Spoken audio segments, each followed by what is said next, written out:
Hey guys, this is Michelle. Now, if you are an entrepreneur, or if you're a business owner, or if you are someone who's working for a company or organization and now you want to play with the big leagues, you want to dominate your area of expertise, one thing you need to understand that before you get at that level, you have to master the inner world of success, the emotional mastery. Why you need to do that? Understand this. If you are an entrepreneur, you exactly know what I'm saying. Your relationship with your business, your employees fluctuates throughout the day, okay? One day, you're absolutely in love with your people. You are in absolutely love with your business, the products and the value that you're bringing into the marketplace. And some days, you just don't feel like it.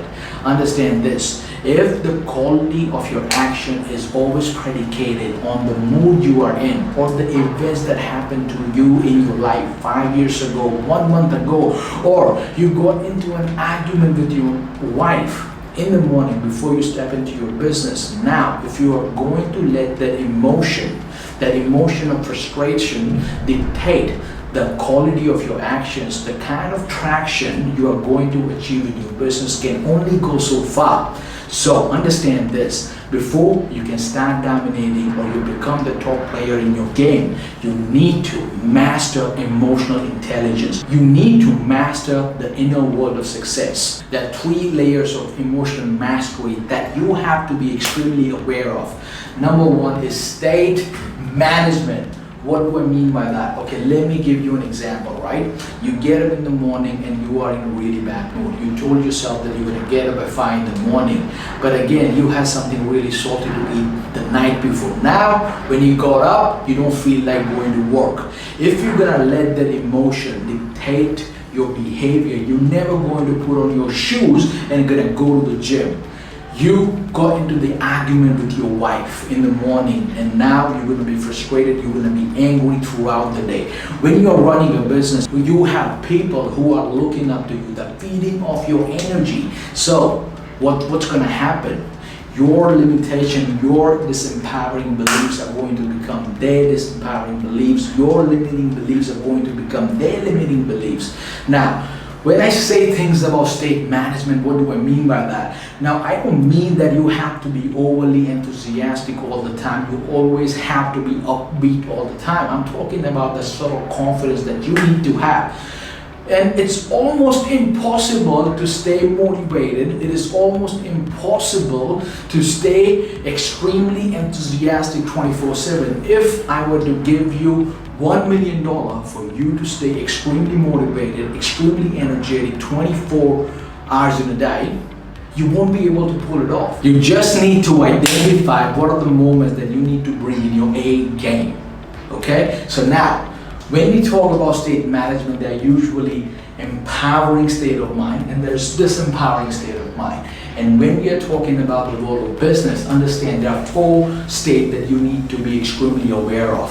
The state of certainty, state of courage, state of clarity, and state of confidence. And when it comes to this empowering state, what we have is the feeling of overwhelm, feeling of uncertainty, fear, anxiety, and doubt. Now, if you're running a business, if you're a sales-driven organization, you understand that if you're trying to communicate with your client over the phone, okay, the way they're going to realize that if you're serious about what you're doing is based on your tonality. Understand this. Overwhelm has a tonality attached to it. If you are in doubt, if you are in a state of fear, it has a tonality attached to it. So one of the things I used to do every single day when I had a team, that before we start calling our clients, okay, I used to have these meetings. And one of the main reasons I used to conduct this meeting every single day, it doesn't matter how I'm feeling in the morning, what kind of a morning I had, because I know that everyone in my team, they've got own things going on in their lives, okay? Some people are struggling with their health. Some people are worried about their savings. Some people are worried about they're sick and tired of the landlord. When they finish the work, I don't have any control over what's happened to them. But the moment we start work, I have to make sure that they are in a peak state, right? Because what happens the moment you're calling your clients, okay? In sales, it's all about the sense of certainty. If as a business owner, you are 100% convinced about the value your products and services brings in the marketplace, then you are going to control the conversation. If the client on the other side of the phone is 100% convinced about the excuses, about the reason that he can't buy your products and services, guess who? He's going to control that phone call. So it is extremely important that when you're talking to anyone on the phone or face to face, you have to put yourself in absolute sense of certainty. Again, if you're an entrepreneur, okay, you understand, you have to force yourself to put yourself into a state of courage. I remember I was 22 years and a half, okay, and we were into investment property business. I did not own any property. I was an international student in Australia. I didn't know anything about the properties and the clients I was talking to. They were high net worth people. They were making $200,000 a year, $250,000 a year. It requires some sense of courage to ask those difficult questions. I'm asking clients information they're not willing to share with their own friends. And if you haven't got the courage, you're never going to ask those tough questions, right? And then if you haven't got the clarity, when you are talking to your client, when you're talking to your client, seeing your client face to face or over the phone, if you don't know what's the outcome, if you're not 100% clear what's the outcome that you are looking, then you're not going to receive any outcome, right? And then the last one is sense of confidence. You have to have the sense of confidence. One of the reasons I used to conduct those meetings, because let's say that something happening in your life or something happened 5 years ago or 12 months ago, you got into a bad breakup, and now you're always in a state of anxiety. You're always in a state of fear. You are uncertain about your future, and that's the tonality you take and talk to one of your clients. I know, because so many people, when they're calling the phone, because they're not putting themselves in a peak state, they're actually wishing, I hope the client doesn't answer the phone, because they do not want to get into a confronting conversation with the client. Understand this, guys. So what do you do with it, right? The moment you get up, the moment you put your feet on the ground, you make a decision what state you want to be in. You make a decision and commitment that it doesn't matter what happens in the world, I'm not going to let anyone else dictate my mood and the action I have to take. It doesn't matter that you have this gigantic goals, but if you don't know how to keep yourself motivated, excited, how to put yourself in a peak state when it matters, then you can only go so far. It's going to be extremely turbulent journey for you as an entrepreneur. So the number one is you gotta stay in control of your state. I'm talking about your state of mind. Now, once you are aware about the mental state you are in any given point in time, the next thing you have to be extremely aware about are your beliefs. What are your beliefs around your business? What are your beliefs and limiting beliefs around money? What are your limiting beliefs around sales or marketing or hiring more people? So in the beliefs, we have this empowering and self-imposing beliefs. And then we have empowering beliefs, enabling beliefs. So now, what are some of this empowering and self-imposing belief that can run your life if you're not paying attention to it? Number one is, this economy is holding my business back. Right? Understand this. So if you honestly, in your heart, in your spirit, believe that the economy, it doesn't matter how bad it is or how good it is holding you back, what kind of actions you are going to take? Are you going to take massive levels of actions, or are you just gonna do bare minimum? Okay? So number two is, if you want to do something right, do it yourself. What's going to happen? This is what you believe in. You do not believe in other people's ability. So what you're going to do is you're going to have one thing to do that you are extremely great at, and that's one of the reasons you started your own business. You're passionate about baking, but now you believe that if you hire other people, they're not going to do their job properly. So what you're going to do now, you have 50 other jobs to do, and when you do the 50 other jobs, you're not even good at it. What's going to happen to your business? If you're too busy to learn, you always tell yourself a crappy story that you cannot read this book because you're too busy running your business. You always tell yourself a crappy story that you cannot attend a workshop. You cannot take a help of a financial advisor or a business coach because you're too busy to allocate the time to it. Your business suffers. You suffer as a result. You suffer as a result as well. The last one here is I don't like sales, right?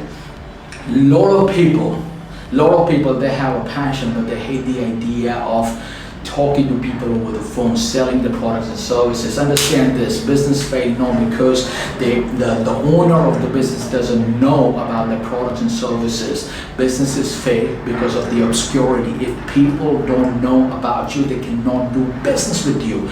You can have an amazing marketing, but if you haven't got the people on the floor who can close the deal, your business is going to suffer. Now, let's pay attention to some of the empowering belief. And this is where the magic happens. If you honestly in your heart and your spirit believe that everything happens for a reason, this is a thought, okay? Something terrible just happened to you. But now, instead of getting all reserved and fearful, what you're thinking, okay, the life is not happening through me, the life is happening for me. The thing, this terrible thing in front of me right now is going to make sense 5, 10, 15 years down the track. Number 2 is I am responsible for the life I create. It doesn't matter that you're born with $1 million in a trust fund. It's not about your father has thousands of contacts and it's going to hook you up with a really influential person.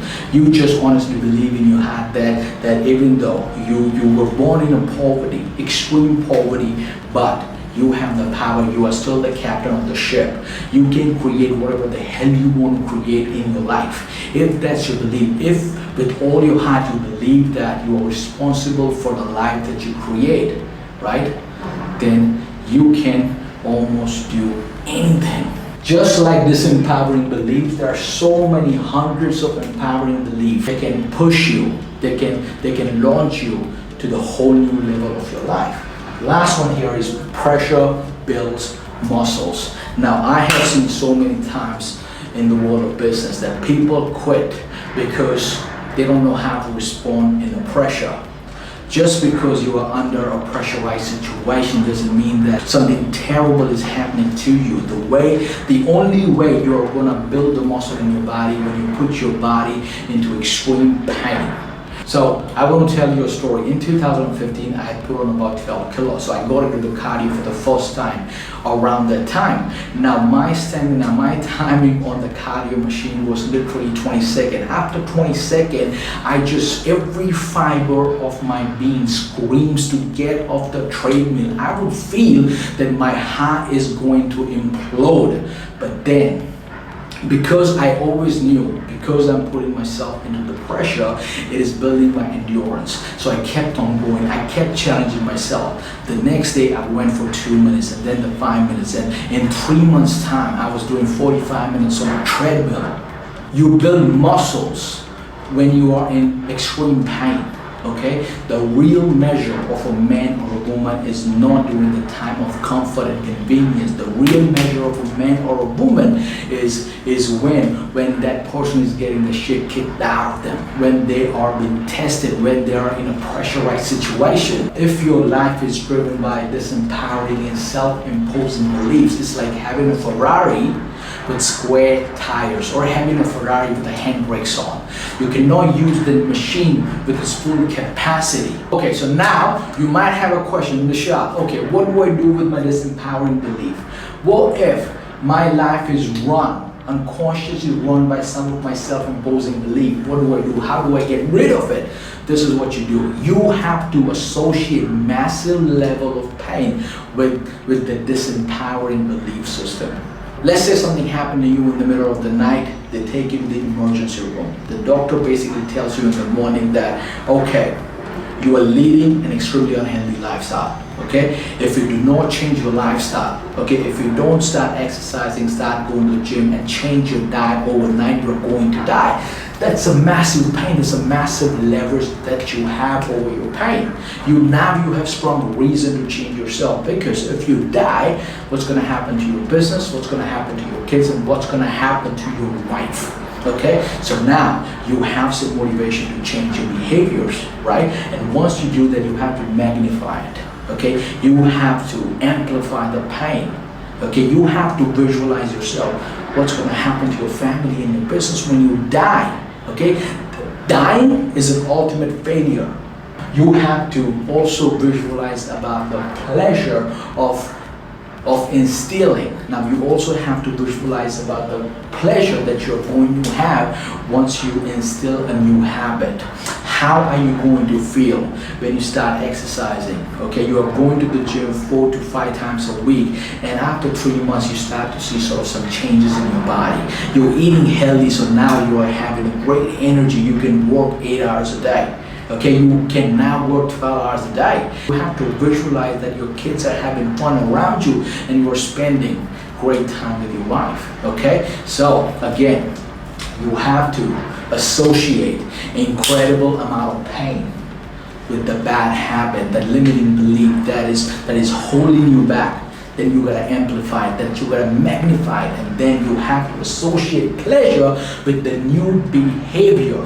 Now, the last one is you gotta raise your standard. What do I mean by that? Let me give you an example. Jeff Bezos, okay, recently it came to news that now he's the only human on this planet Earth who worth more than $200 billion. Let me ask you this. Let's say in the next 10 months, now his net worth from $200 billion, now he worth $10 million. How rich and empowered he's going to feel, right? It's not about the money. For $10 million is a lot of money for a lot of people. They're going to give their arm and leg for the $10 million a year, kind of a lifestyle. But for him, it's not going to worth a lot of money. For him, it's not a lot of money. Elon Musk, right now he worth more than $100 billion. But what if tomorrow he worth only $1 million? Again, $1 million lifestyle. Imagine a lifestyle of $1 million.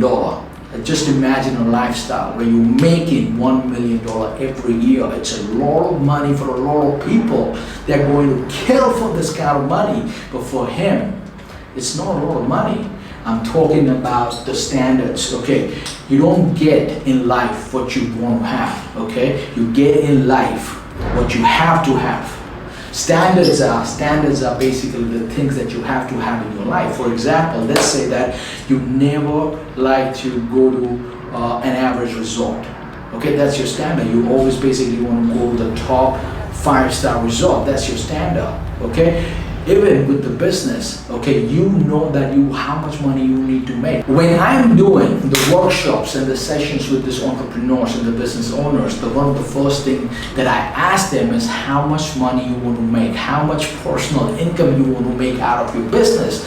And because I'm in the middle of a workshop or a session with them, the energy is sort of really high. They're extremely optimistic because we are in the middle of a session, so they give me some obnoxious number. Okay, if you've never made $110,000 in your entire life, if you've never made $1 million in your entire life, and the year before that your earning was about $70,000, and now because we are into this session, you are telling me $1 million. Okay, it doesn't really make sense to me. Okay, the next question I ask is, why do you want to make $1 million? What you going to do with it? And they don't know.